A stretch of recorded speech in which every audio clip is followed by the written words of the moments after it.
ser? De nada. Muy bien. Bueno, voy a complementar. Buen día a todos. Ahora estamos grabando la aula de hoy. Estamos viendo un caso clínico para empezar. ¿De qué estamos hablando? Profe, permiso. Sí. Yo creo que el tema pasa que es una consulta ambulatorial, ¿sí?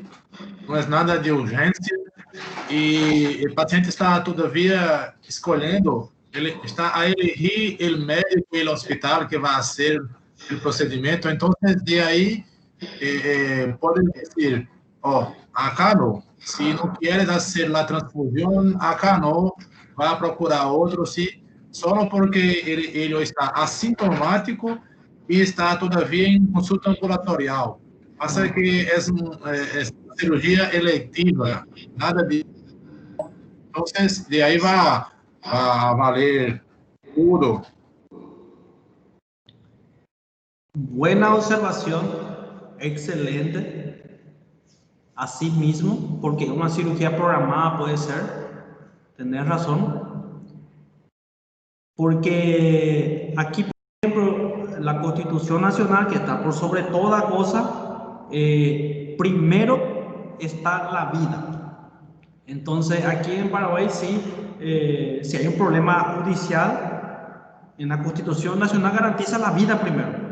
Y si es una emergencia, tal vez se podría procurar. Tenés razón. Tal vez por eso aclara aquí que es asintomático y que es una cirugía electiva. Tenemos que ver los otros casos, a ver cómo se manejan, ¿verdad? Pero aquí, ese paciente que llegó necesitaba transfusión, era una urgencia ya, ¿verdad? Y no aceptó, no pudimos transfundirle. No pudimos, y ¿saben qué tenía como opción? La eritropoyetina, que era un fármaco que estimula la producción de glóbulos rojos. Eso estaba establecido en el documento que tenía el paciente. Pero este paciente por suerte sobrevivió sin problema, no llegó a mayores. Pero claro, hay que llevar en cuenta, excelente observación, excelente, que dice acá asintomático, da esa opción, ¿verdad? Entonces, esta es una de las respuestas. Podemos implementar eso. En este caso, vamos investigando si es una urgencia o emergencia, no hay tiempo para nada. Tenemos que ir viendo el alcance legal que tienen los documentos. Acá, pero acá dice, fue registrado, dice en el cartorio, enumera todos los motivos por los cuales que tiene derecho a no recibir, ¿verdad? Es un tema un poco delicado, ¿verdad? Pero al ser asintomático y una cirugía programada, entonces tal vez por eso aquí se marca esa opción, ¿verdad? Nosotros personalmente aquí recibimos un paciente de urgencia y igualmente no pudimos transfundir. Igualmente, no nos permitieron y por suerte vivió. Pero no sé cómo sería un caso más extremo.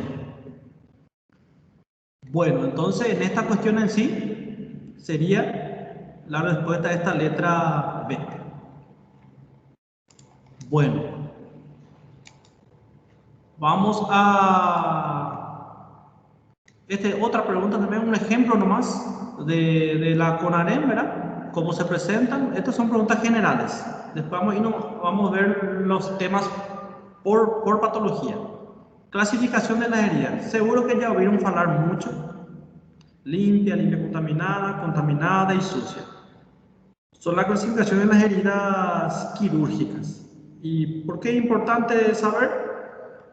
Porque cada clasificación de herida recibe un tipo de antibiótico, los días de antibiótico. Entonces, también cada tipo de herida tiene una frecuencia de complicación, ¿verdad? Por ejemplo, no es lo mismo una cirugía limpia que una limpia contaminada o contaminada. Una apendicitis perforada, por ejemplo, ya se clasifica como una herida contaminada y tiene un porcentaje de complicación, de infección de la herida operatoria, por ejemplo.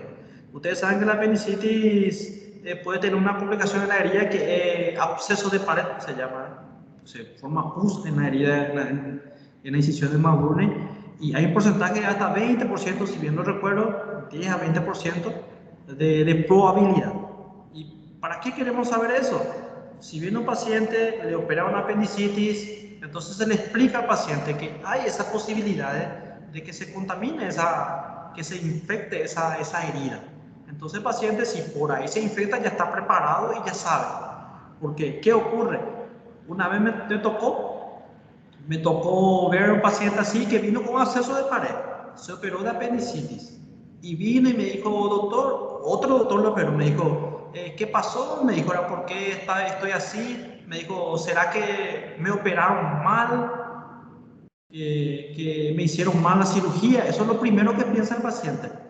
Y en base a esta teoría, nosotros podemos hablar y ayudar al colega inclusive que le operó, porque si nosotros le decimos, sí, te operaron todo mal, por eso está infectado, eso es un problema para el otro colega.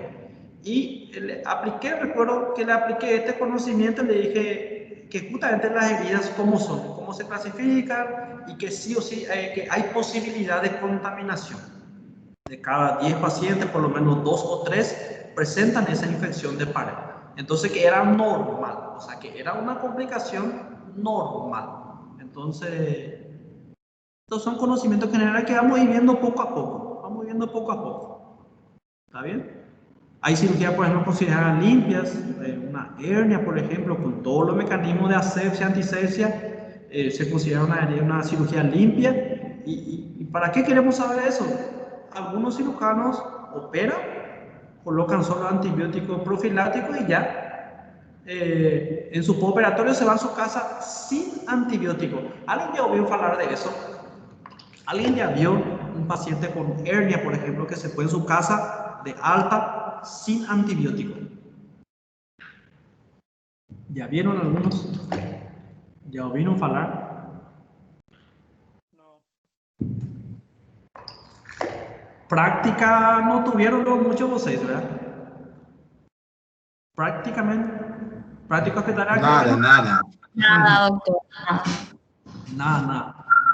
Bueno, entonces hay doctores aquí que operan hernia y mandan a su casa sin antibiótico.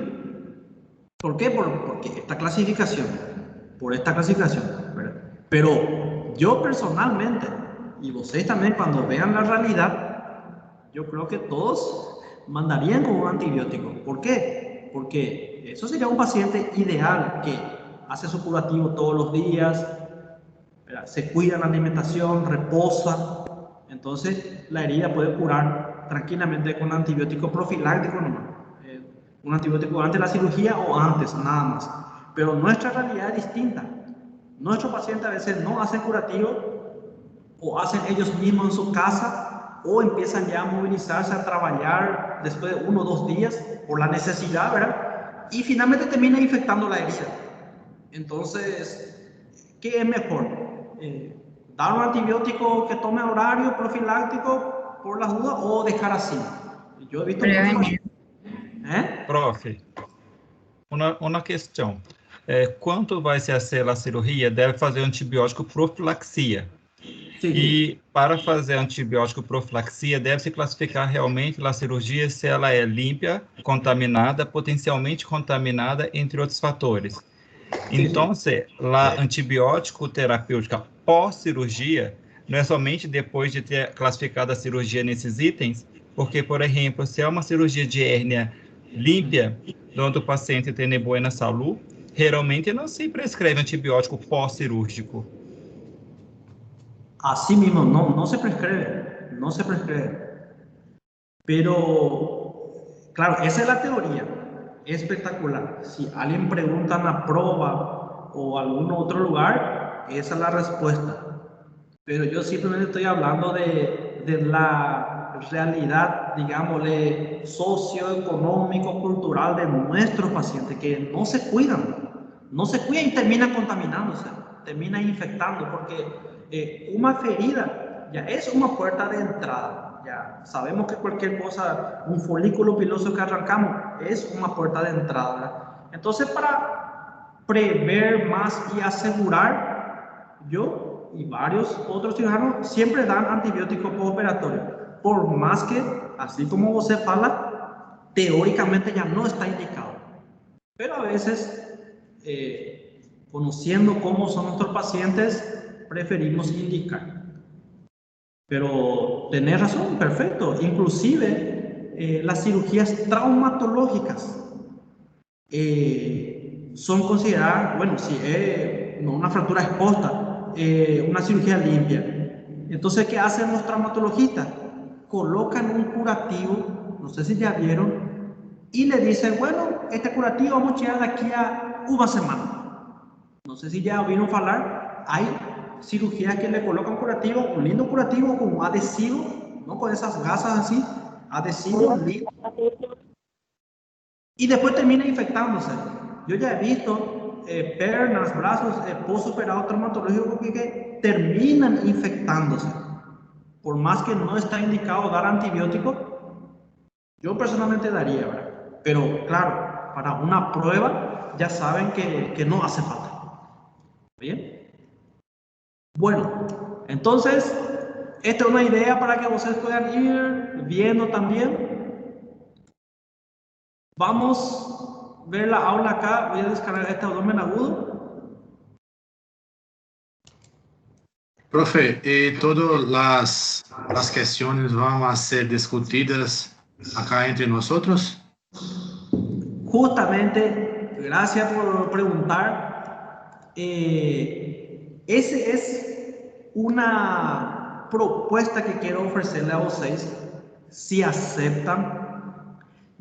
A mí me gustaría justamente dar la aula y después ya postar para ustedes el caso clínico, y si se puede, hablamos aquí, así como hicimos hoy. Vamos debatiendo todo eso, llegamos a nuestra conclusión y dejar grabado esa resolución.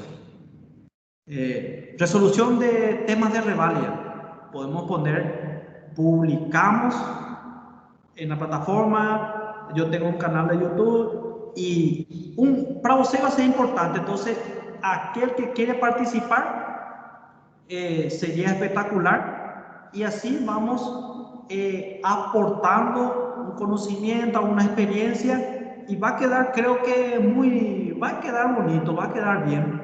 Entonces, usted en el día de mañana, cuando todas las cuestiones de reválida de cirugía, me gustaría resolver todos con ustedes. En todo este tiempo, resolvemos todas las cuestiones de reválida juntos. Pero Doutor, claro, o senhor tem todas as provas do Reválida? tengo todo. Tá? Que se o senhor precisar, eu tenho aqui de 2011 a 2017, as questões objetivas e discursivas. Se o senhor precisar, eu tenho todas, eu posso enviar por e-mail. Sí, también ya tengo todo eso. Tengo todo y me inscribí también en algunos cursos. Por eso que quiero que ustedes también tengan esa información, porque te amplía el conocimiento. Imagínense, yo ya estoy en cirugía hace tiempo, pero igual este tema de reválida son muy interesantes. Y para los compañeros paraguayos, no se preocupen, si no van a ir a Brasil, no tienen problema. El tema del conocimiento son conocimientos actualizados y universales. O sea que nosotros vamos a tener ese enfoque y va a ser muy positivo para los paraguayos también que están aquí. Pero por eso mismo vamos a tocar los dos, reválida y CONAREP. Entonces, vamos a hacer eso. No sé si Percio me preguntó, los casos clínicos vamos a discutir juntos. Ustedes ya van a tener el caso clínico, ya pueden ir leyendo. Entonces, hacemos una linda grabación, ya aportamos los conocimientos. Muy bien. Vamos a iniciar. Disculpen, un poco extenso fue. ¿Sí? Hola, doctor. ¿Usted no tiene un micrófono para mejorar el audio? Tengo aquí. ¿No está muy tomado? Está dando eco, doutor. Ah, ¿serio? Vamos a probar.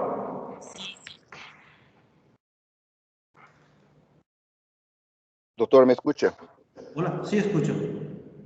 Bom dia, Pércio. Oi, Bercio. Ahí Doutor, da para queria hacer una sugerência. Sí, sí. Estamos teniendo en algunas otras clases la participación de algunos colegas y seguro que tiene sido mucho provechoso, pero estamos perdiendo tiempo y quería sugerir que las dudas y esclarecimiento, como las preguntas de algunos colegas, possam ser hechas en final de la clase para no interromper tu raciocínio y nuestro conocimiento también. Perfecto. Vamos a hacer eso. Entonces vamos a dar toda la aula, cortamos la grabación del desarrollo de la aula y después podemos grabar otra vez las dudas. Bueno, Gracias. vamos, ahí también yo los micrófonos. ¿Me lloró? ¿No? Não está habilitado, doutor. Tem que habilitar.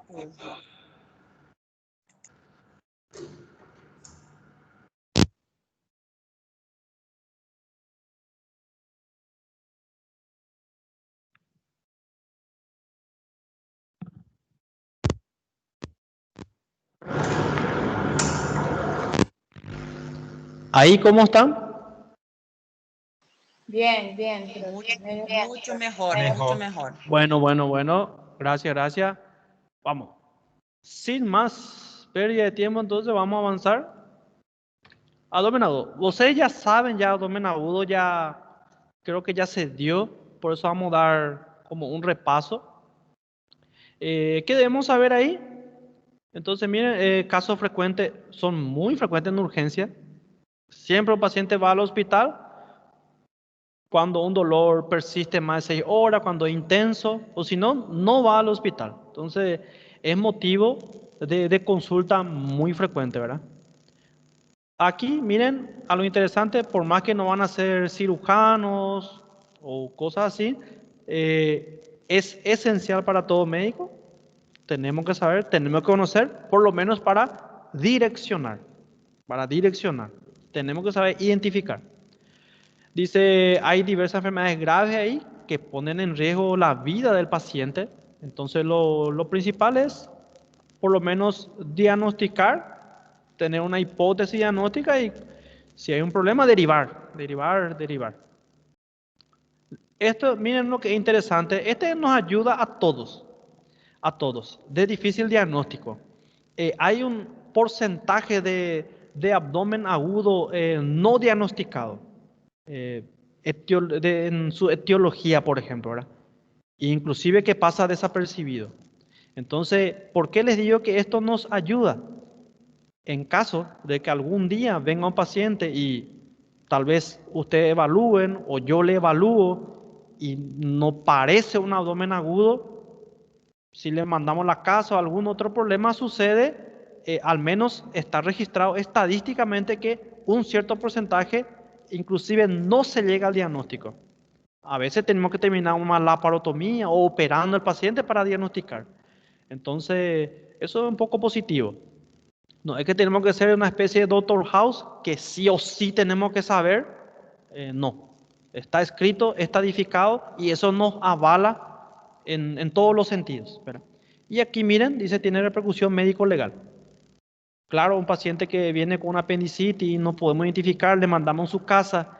Si el paciente empieza a perforarse, a hacer una peritonitis, tiene mayor mortalidad. Y eso puede ser un problema. Bueno, aquí. Esto, no sé si vieron, nuestras aulas van a ser así. Yo voy a ir colocando VR, que es el enfoque que se da para Revalia y Brasil, ¿verdad? Claro que aquí también se da el mismo, pero coloco en vermelho lo que se acentúa, lo que se focaliza más para los cursos de Revalia y para la Revalia. Miren vos aquí, el abdomen agudo es aquel no traumático. No se clasifica como, tiene varias clasificaciones, hemorrágico, inflamatorio, vamos a ir viendo, y en algunas bibliografías hablan también de abdomen agudo traumático, ¿verdad? Dentro de esa clasificación, pero para Brasil, por eso le recalco para los amigos de Brasil, ¿verdad? No incluye en la clasificación la etiología traumática. Vamos a ir viendo, vamos a ir explicando. Dice, dolor de inicio súbito, intenso, dice que lleva al paciente al hospital y requiere un tratamiento inmediato. Esa es una definición de abdomen agudo. No es aquel dolor de una semana, de un mes, leve a moderado, no. No es ese, ¿verdad? Es generalmente de inicio brusco o súbito, ¿verdad? Una persona estaba previamente sana, estaba tranquilo por la vida, sano, y de repente, ¡pah!, empieza un dolor, ¿verdad? Y que aumenta de intensidad, ¿verdad? Dice, puede ser, esto es un tema interesante, puede ser o no quirúrgico, no es todo dolor más de 6 horas, intenso, de inicio brusco, que va a ser sí o sí para operar. Hay abdomen agudo médico y abdomen agudo quirúrgico. Seguro que ya oyeron hablar mismo, ¿verdad? El tratamiento inadecuado puede llevar a empeorar los síntomas y el estado general del paciente. Resumiendo, si un abdomen agudo no estamos solucionando, el paciente puede empeorar, inclusive llegar a óbito. Eso es más lo que dice ahí. Avanzamos. Otra definición dice, abdomen agudo es caracterizado por dolor abdominal intenso, que hace considerar la posibilidad de una acción terapéutica de emergencia, dice, por existir riesgo inminente para la vida del paciente. Entonces, tenemos varias definiciones de abdomen agudo, ¿verdad? Ustedes pueden rescatar lo más importante y aplicar eso, como ser el dolor intenso de inicio brusco, ¿verdad? Y que si no se trata pone en riesgo la vida. Con eso pueden quedarse, sin problema. Acá, por ejemplo, yo voy a ir aportando algunos conocimientos para la mayoría de los alumnos, ¿verdad? Que sabemos que el 90%, por ejemplo, son de Brasil y creo que van a ir a Brasil. Entonces, aquí, por ejemplo, lo que se lleva en cuenta, ¿verdad? Lo que más se lleva en cuenta es que en alguna bibliografía incluyen el origen traumático. Inclusive, en nuestro propio programa de estudio, dice abdomen agudo, clasificación, inflamatorio, hemorrágico y pone traumático. En nuestro propio programa de cirugía 1 de la facultad, ¿verdad? Y también algunas en los hospitales, en las prácticas, tal vez consideren esto. Bueno, ahí pueden estar confusos. ¿Qué cosa va a caer en la prueba? ¿Qué se va a llevar en cuenta? Como estamos aquí en Paraguay, ¿verdad? Y ustedes van a ir en las prácticas, aquí es esto que resaltamos en verde, lo que vamos a tener que aplicar. Pero, acuérdense que esto se considera en Brasil, ¿verdad? Para el alumno paraguayo que va a quedar por acá, no tiene problema si no observa esto, ¿verdad? Puede quedar con esto que está en verde nomás, sin problema. Pero para la mayoría, sí, quiero ayudar. Y no, aquí pueden tirar 5 en cirugía y van allá y reprueban, ¿verdad? ¿Por qué? Porque son conceptos, algunas cosas varían. Entonces, para llevar en cuenta. Bien, la clasificación, por ejemplo. La clasificación. Esto es lo que se lleva en cuenta. Miren allá. Inflamatorio, obstructivo, perforativo, vascular y hemorrágico. Este enfoque. Pero aquí tenemos este enfoque. Inflamatorio, hemorrágico, obstructivo, necrobiótico, traumático. Podemos comparar inflamatorio, tranquilo. Obstructivo, tranquilo. Hemorrágico. Aquí está la diferencia, miren. En este otra clasificación, perforativo y vascular. Pero esto entra aquí, en grandes dramas. Entonces, en realidad, son otra forma de clasificar nomás. Y aquí se incluye el traumático. No sé si es más confuso, si es mucha información, cualquier cosa, lleven en cuenta esto que está aquí, ¿verdad? Y el que puede y el que quiere, sabe los dos. Abdomen agudo inflamatorio, por ejemplo, acá tenemos un ejemplo, apendicitis, colecitis, diverticulitis, pancreatitis. ¿Ven? Como podemos ver aquí, vamos a ir dando cada una de estas patologías. Vamos a ir avanzando un poquito para no perder mucho tiempo. Abdomen agudo obstructivo, miren las principales causas, adherencia, hernia, vólvulos, ¿verdad? Hilio biliar, síndrome de Gilbert. Vamos viendo, acá le pongo una imagen. No detallo mucho porque son temas que vamos a dar mismo, ¿verdad? Abdomen agudo obstructivo es una clase, una aula completa. Abdomen agudo perforativo, ahí su nombre dice todo, perforación de vísceras hueca. Una pregunta, cuando hablamos de abdomen agudo perforativo, lo primero que viene en mente, ¿qué es? Úlcera perforada, ¿verdad? Úlcera perforada, eso es lo que uno piensa lo más rápido. Pero recordar, no solo la úlcera, un tumor se puede perforar, ¿sí? Un divertículo se puede perforar, un divertículo complicado, ¿verdad? Un cuerpo extraño puede perforar, ¿verdad? El tubo digestivo. Lembro una vez que operamos a un paciente que tenía una clínica de apendicitis, aquí, síndrome doloroso en fosa ilíaca derecha. Y recuerdo que hice una incisión de Mabuna y todo ahí, y el apéndice estaba pálido, su coloración normal, pero la clínica tenía dolor, fiebre, signo de irritación peritoneal, era una locura, era algo para operar, y no puede ser que no había nada. Entonces empecé a explorar, siempre se mira el ilion terminal, no sé si lembran que el ilion terminal justamente está aquí, miren, tiene un divertículo en forma de dedo de guante, parecido al apéndice, miren, divertículo de Meckel. No sé si lembran, a 80, 100 centímetros de la válvula iliocecal tenemos el divertículo de Meckel, pues puede simular también una apendicitis. Lembro que busqué todo ese ilion, no tenía divertículo porque esto es inconstante, no es que todo el mundo tenga divertículo de Meckel. Y ahí empecé a buscar la causa, no encontraba la causa de por qué el paciente estaba así, y milagrosamente exploré colon, porque a veces puede ser un tumor de colon, divertículo también puede haber en ciego, claro que no es frecuente, lo más frecuente en sigmoide, pero como no encontraba la causa, buscaba. Y encontré aquí, casi en el colon ascendente, un poquito ya por encima del ciego, ¿verdad? Lembrando que el límite es el orificio de la válvula iliocecal, el orificio iliocecal, por encima ya es colon ascendente, ahí estaba un ¿cómo se dice en portugués? Palito de dente, un escarbadiente, que comió. El paciente dice que comió bébado, estaba borracho, comió una hamburguesa, un hambúrguer. Y ustedes saben lo que cuando uno come rápido, a veces uno se percibe ese escarbadiente. Y él tragó entero. No es que a metade do palito de dente, tenía entero. No sé cómo, qué obra mágica ocurrió ahí, pero el escarbadiente pasó todo el esófago, estómago, duodeno, intestino delgado y se fue a perforar el colon ascendente. Perforó y esa era su causa. Entonces, cuerpo extraño. Y muy frecuente es personas que comen frango, pollo. El hueso a veces es pequeño y la gente traga. Y eso va a perforar el intestino. O pescado, peixe, ¿verdad? Bueno, y claro, cuando hay una isquemia puede perforarse, ¿verdad? Una hernia estrangulada, por ejemplo, puede perforarse. Abdomen agudo vascular, ahí tenemos algo que se llama isquemia intestinal, acá vemos una imagen, trombosis de la arteria mesentérica, torsión de quiste, infarto esplénico. Vamos a ir viendo cada uno de ellos. Acá vemos cómo la coloración, esto a simple vista, a la macroscopía, da para ver que algo ocurrió aquí, ¿verdad? Está isquemizando, ¿verdad? Y va a necrosar y después se va a perforar, ¿verdad? Entonces, un problema vascular. Lo que llamamos infarto de mesenterio, ¿verdad?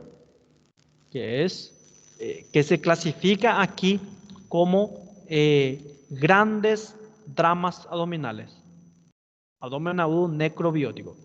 Dentro de grandes dramas. Y aquí está en vascular. Son las mismas patologías. El enfoque nomás es diferente. ¿Está bien? Bueno, después tenemos abdomen agudo hemorrágico. Ya oyeron hablar seguro. Vamos a ir pasando, ¿verdad? Lo clásico de embarazo ectópico complicado. Embarazo ectópico puede ser complicado o no complicado. Van a dar muchísimo seguro en ginecología, ¿verdad? Lémbranlo, donde si el embrión, el óvulo fecundado, ¿verdad? No se implanta otro lugar que no sea el útero. Ella, gravidez ectópica, embarazo ectópico, ¿verdad? Generalmente lo más frecuente es que se implante aquí, que quede aquí, en el local de la fecundación. Lembra que el espermatozoide viene por un lado, el óvulo por otro lado, y en la ampolla, la trompa tiene varias partes, la infundíbula, ampolla, istmo, lembran todo, ¿verdad? En la ampolla ocurre la fecundación y ahí también generalmente es más frecuente el embarazo ectópico. Ese óvulo fecundado no migra hacia el útero, queda ahí, ya sea por problemas en la trompa o cosas así, ¿verdad? Lembra que el epitelio de la trompa tiene cilios y eso tiene que desplazar el óvulo fecundado para el útero. Y a veces eso no sé, por una inflamación, por una EPI repetitiva, que es enfermedad inflamatoria pélvica, puede haber fibrosis, adherencia aquí y no permite esa migración. Es una causa de esterilidad que la mujer no puede tener bebé, ¿verdad? Por eso es una histerografía, a veces se coloca contraste y para ver si el contraste pasa por toda la trompa. Porque si está aquí hay una fibrosis o una obstrucción o alguna cosa, si no pasa el contraste, entonces podemos decir que la causa de que no puede engravidar a la mujer es por problemas en la trompa.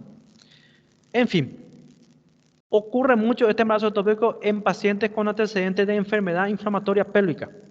Lémbranlo, ese seguro, ¿verdad? Ya oyeron hablar, no sé, EPI.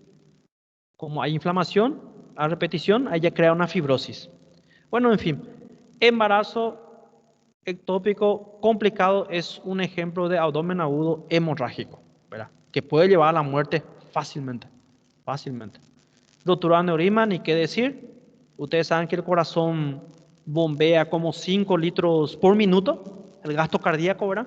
Y tenemos como 5 litros a 5 litros y medio de sangre nomás en el cuerpo, dependiendo, claro, de la fisionomía y el tamaño del paciente. Pero una rotura de aneurisma, en menos de un minuto ya está vaciando toda la sangre del cuerpo. Prácticamente es una muerte inminente. Difícilmente llega al hospital vivo. Una rotura de aneurisma aórtica, por ejemplo. Aórtica, ¿verdad? Hablando de aneurisma aórtica. Que en el abdomen es eso. Eso es lo que más se habla.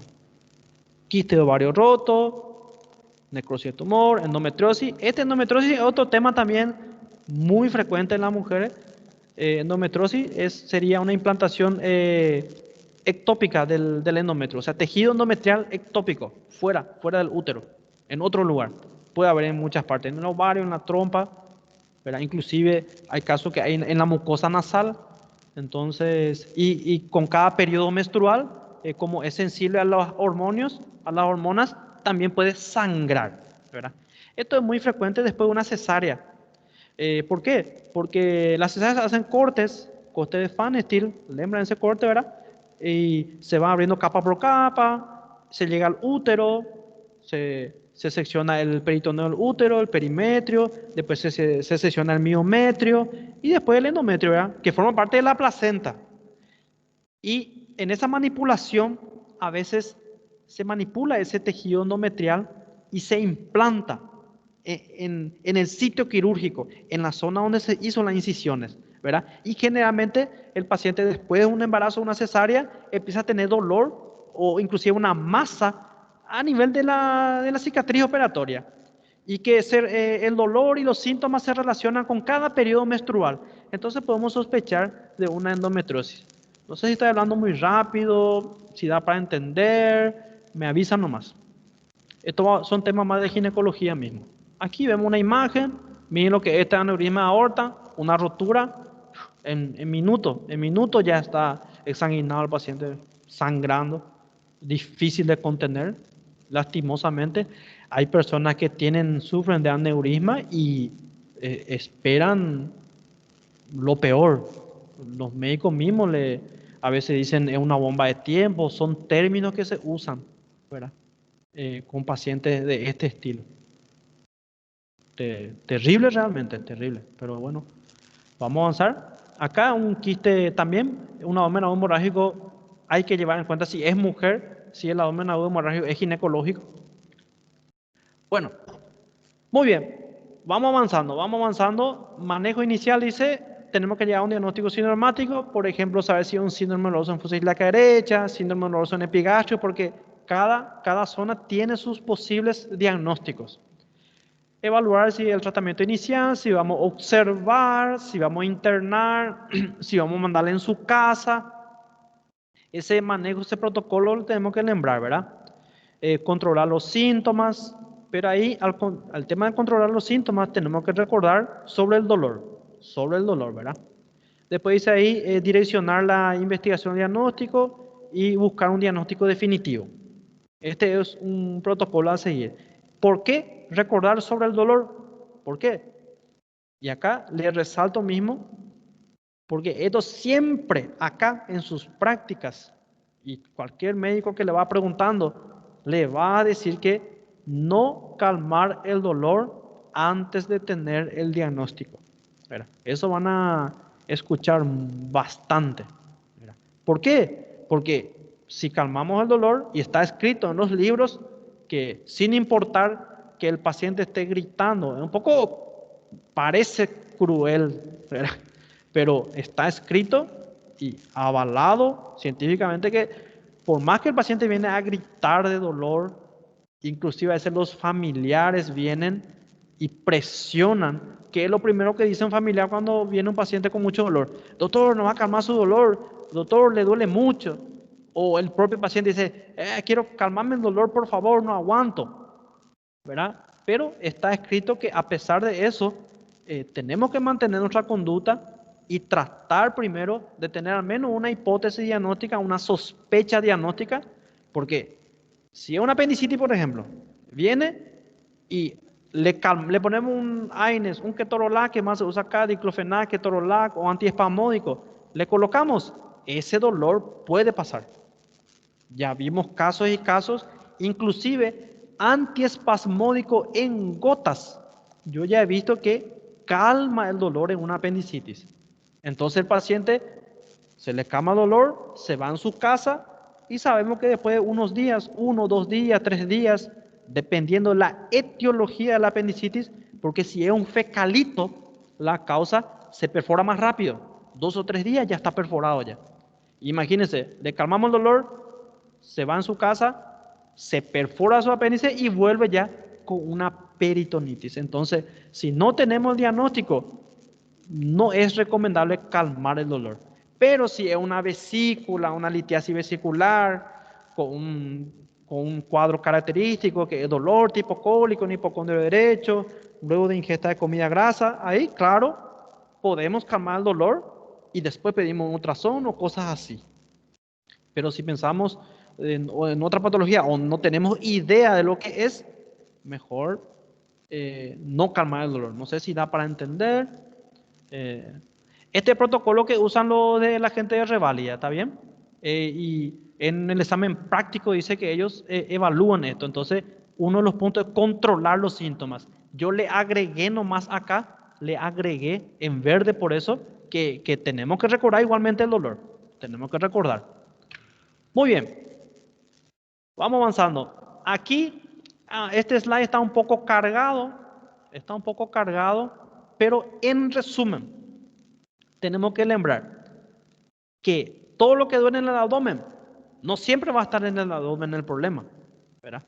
Tenemos que pensar así: afecciones generales con repercusión abdominal. ¿Qué es eso? A una patología sistémica que da dolor, ¿verdad? Una patología general. Por ejemplo, en la diabetes. Sabemos que la diabetes se puede complicar y puede cursar con dolor abdominal. Hasta dengue. Vimos muchos dengue que son patologías que abarcan sistémicamente, dan dolor abdominal. O sea, no todo lo que duele en el abdomen está ahí, ¿verdad? Y una experiencia ayer mismo, las 3 de la madrugada, hace poco, salí de quirófano, operé un abdomen agudo con signo de irritación peritoneal. Y imagínense, había como 500 a 600 ml de líquido citrino. No era pus, no era apendicitis, no era una EPI, no era nada. Y el paciente estaba con sospecha de COVID. Tenía una neumonía bilateral y probablemente ese líquido en el abdomen y esa clínica abdominal era por culpa de una afección general con repercusión sistémica.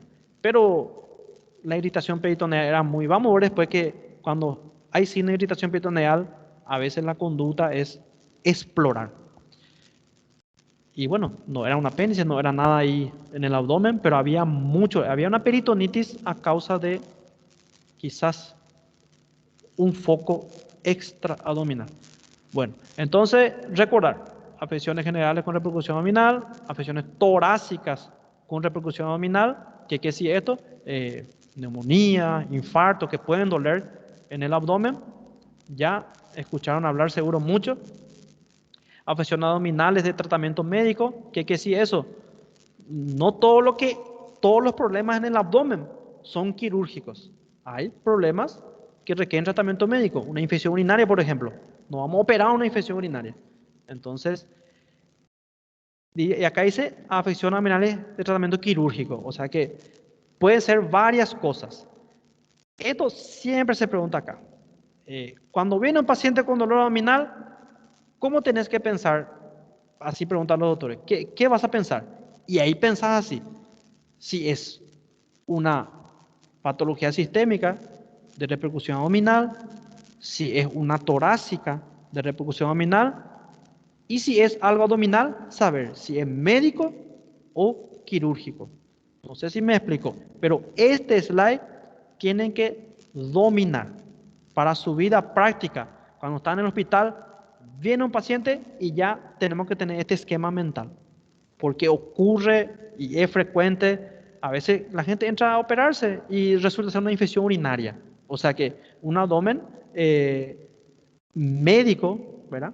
Un abdomen agudo médico, pero que termina operándose. Por eso al inicio dijimos, acá tenemos que puede ser acá. A ver, puede ser o no quirúrgico. Acá. Puede o no ser quirúrgico. Bueno, vamos a avanzar. Entonces, ¿cómo llegamos al diagnóstico? Tenemos que saber cuál es el diagnóstico, saber si es un abdomen agudo, si existe necesidad de investigar más o tratar de urgencia, si puede ir a la casa, si puede recibir tratamiento empírico. Estas son las opciones que podemos ir pensando. Para un buen diagnóstico, ya escuchaban hablar mucho seguro, anamnesis, interrogatorio, estudio complementario.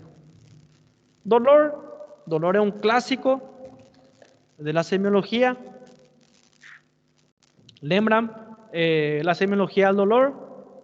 Es recomendable en los días de la práctica tener un cuadernito de semiología, un cuaderno de semiología, donde hay que anotar todos los signos y síntomas y sus características.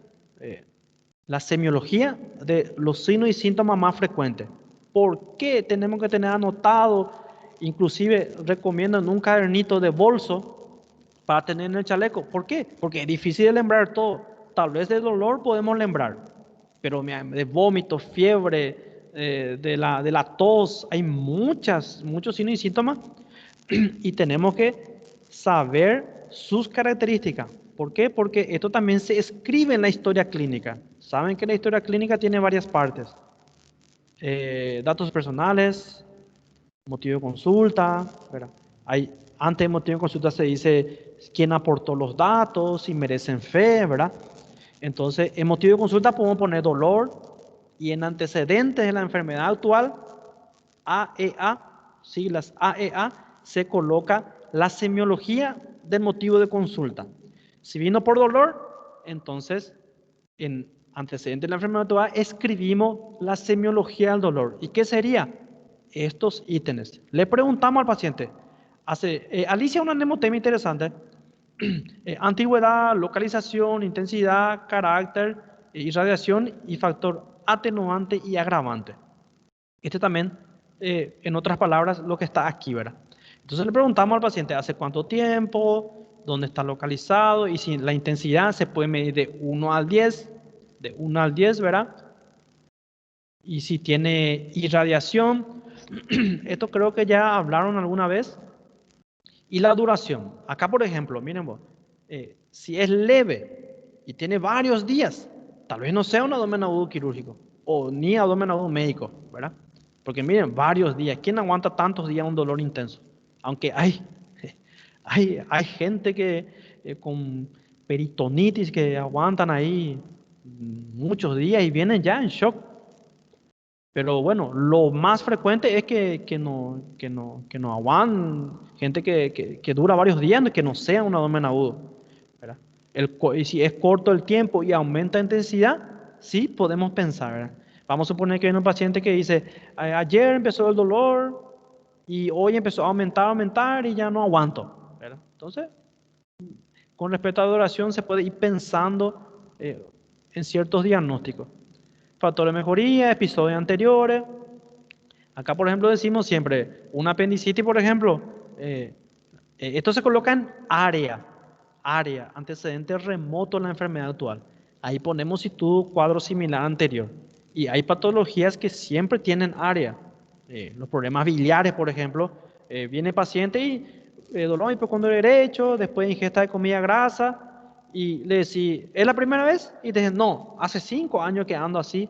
O te dice que siempre que come comida con gordurosa, ¿verdad? Con grasa, le ataca. Entonces, hay patologías que siempre tienen antecedentes y hay otras que no, como ser la apendicitis, por ejemplo. La apendicitis, por ejemplo, viene un paciente con dolor en fosa ilíaca derecha, pudo tener esa cronología de Murphy, ¿verdad? Y le preguntaba, ¿es la primera vez que te pasa? Y generalmente dicen sí, es la primera vez, porque no es frecuente que uno tenga una apendicitis, se cure y tenga otra apendicitis. Aunque está escrito que está la apendicitis crónica, que es cuadros de apendicitis repetitivo y se curan con tratamiento médico. Después vamos a hablar también de apendicitis, que hoy en día ya se habla de un tratamiento médico inicial. Pero eso es una locura, hablar en el hospital o hablar en una prueba o hablar a un doctor ya con más antigüedad de decirle que se puede intentar tratamiento médico. Ahí es una locura. Para la prueba sabemos que el tratamiento es quirúrgico, pero se está viendo, creo que aquí a unos 10 años más o menos, se puede enfocar de esa forma, porque hay cuadros que ceden, comprobados, estudios que se ven que tomográficamente se diagnostica la apendicitis y después se ve que se resuelve. Hay un famoso deportista, ¿cómo se llama? Creo que juega, no sé si tenis, Nadal, un español creo, que supuestamente se fue a competir un torneo, no sé si era un mundial o no, con una apendicitis.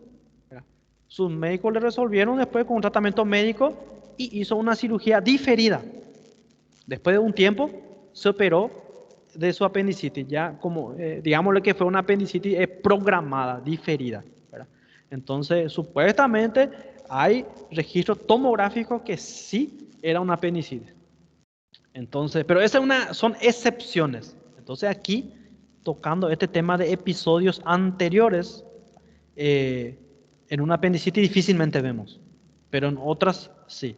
No sé si da para entender la idea, lo que quiero transmitirle. Si son cuadros repetitivos, ya vamos descartando algunas patologías. Localización del dolor. Miden los estímulos dolorosos de los órganos, puede ser distensión, estiramiento, contracción, isquemia. Eso es lo que causa dolor, ¿verdad? Eso es lo que causa dolor. Siempre cuento una anécdota. Una vez vino un paciente 5 horas de la mañana, horario crítico porque los cambios de plantones son 7 horas. Con una ferida aquí por arma blanca. Yo no estaba de plantón, o vino más allá. Una ferida aquí en flanco izquierdo y con salida del intestino, eso se llama evisceración, cuando los órganos salen a través de una ferida, ya sea quirúrgica o provocada. Y tenía una ferida, el intestino estaba perforado. ¿Cuál es la conducta? Operar, laparotomía, explorar, solucionar el problema. Pero van a ir viendo después que en la vida práctica a veces no se aplica la teoría por diversos motivos. A veces se inventan protocolos, pero no estamos aquí para juzgar ni criticar a ninguém, porque lo que siempre se dice es el que está en el momento ahí, y Fuchibó, por ejemplo, ahí lo que ahí se pasa, solo ellos saben. Nosotros como observadores no podemos, a veces lo que más ocurre es que la gente opina ya de observador nomás, ¿verdad? Y no está en el momento, ¿verdad? Bueno, lo que sí que este cirujano decidió es suturar el intestino ahí mismo, como estaba ya afuera y como estaba la herida, 5 de la mañana, ¿verdad? No sabemos cómo fue su guardia, si estaba moribundo, inclusive si estaba cansado. Cuando uno está cansado uno no piensa más, no está más lúcido. Lo que sí que le suturó, ahí mismo, suturó. Una pregunta, ¿colocó anestesia o no? ¿Dueu o no esa sutura? Así mismo fue, sin anestesia, nada. ¿Por qué? Porque estos son los estímulos dolorosos. El intestino no va a doler por ese punto. Duele cuando se distiende, cuando hay estiramiento, cuando hay contracción, cuando hay isquemia. Eso es lo que les causa dolor. Otra cosa, no. Acá, para los amigos, ¿verdad? Está en rojo, ya saben nuestro código secreto va a ser que todo lo que está en rojo es enfocado por Brasil para reválida, ¿verdad? Pero igual sirve el conocimiento. No superestimar la localización del dolor. ¿Qué quiere decir eso? Si el paciente tiene un dolor en el epigastrio, no es que ahí está localizado y todo el problema está ahí. Creo que ya escucharon hablar, es sabido que hay patologías que pueden irradiar el dolor. Por ejemplo, inclusive la apendicitis. Acá está, un ejemplo. El problema está en fosa ilíaca derecha, pero inicialmente duele en epigastrio, ¿verdad? Entonces, no superestimar, no pensar que solamente en epigastrio está el problema. Lo mismo un infarto cardíaco. Hay una presión, el dolor opresivo, precordial y que puede doler en hombro izquierdo, en epigastrio, ¿verdad? Mandíbula. Entonces, recordar que hay dolores que irradian y localizaciones diferentes. Este, por ejemplo, por la inervación. No sé si lembran el plexo celíaco o solar. No sé si lembran, que está en lo profundo del epigastrio, en el retroperitoneo. Y cuando empieza el cuadro de apendicitis, a causa de esa inervación, duele en epigastrio o periumbilical, ¿verdad? Pero el problema está abajo. Y esto es siempre también un síndrome que se habla, con un nombre raro aquí. Este síndrome de Fitz-Curtis, ¿verdad? No sé si ya oyeron hablar. Le puse acá para que puedan ver. Esto, por ejemplo, es más interesante todavía. Esto generalmente ocurre en las mujeres con un problema, una enfermedad inflamatoria pélvica. Su nombre dice pelvis, pero viene con dolor en hipocondrio o hemiabdomen superior. Pero el problema está abajo. ¿Qué ocurre? Hay una infección ascendente, ¿verdad? Una infección ascendente de los genitales, ¿verdad? Ya sea inflamación en la trompa, salpingitis o cosas así, ascienden y empiezan a crear inflamaciones periódicas alrededor del hígado. Y esto que se ve fibrosis, esto ya indica que es crónico. ¿Sabían eso, verdad? Cuando hay fibrosis de por medio, indica que es crónico. Esto no sale de un día para el otro, ¿verdad? Estos son periodos repetitivos de cuadro de inflamaciones agudas, ¿verdad? Y dice que se ve como cuerdas de violín. Acá no vemos tanto así, pero hay otras imágenes que sí se ve como cuerda de violín, ¿verdad? Entonces, ¿por qué hablamos de esto?